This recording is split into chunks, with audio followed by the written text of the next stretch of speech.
Nagkasa naman ng sorpresang drug test sa mga tauhan ng Philippine Drug Enforcement Agency o PDEA sa mga driver ng isang bus terminal sa Cubao, Quezon City. Alamin natin ang detalye hatid sa atin ni Erlo Bringas. Erlo, kamusta ang naging inspeksyon?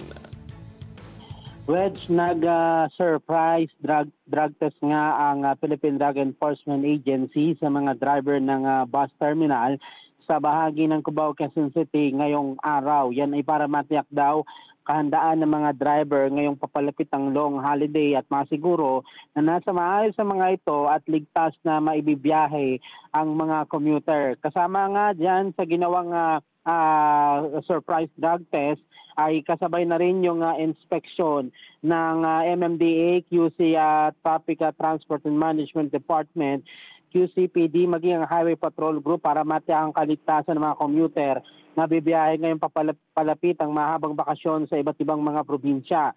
Ayon kay MMDA Chairman Romando Ortez, ang ginawang random drug test sa mga driver ng provincial bus na patungong norte ay para masiguro daw ang kaligtasan din ng mga bibiyahe mula ngayong araw hanggang sa susunod na linggo kasunod ng mahabang bakasyon.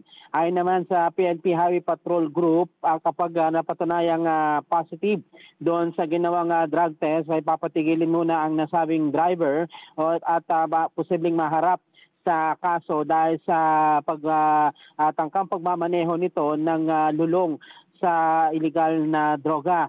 Nananatili namang maluwag ang mga bus terminal sa Cubao at inaasahan namang madaragdagan pa ang bilang ng mga kababayan natin bibiyahe ngayong mahabang bakasyon. Muli naman nagpaalala ang QCPD sa mga tutungo sa mga bus terminal para sa mga bibiyahe pa norte na maging alerto at i-report kaagad sa kanila mga kahina-hinalang mga galaw lalo na ng mga mapagsamantala o mga kabataan. Erlo Bringas para sa mata ng Agila, matatag, matapang, matapat.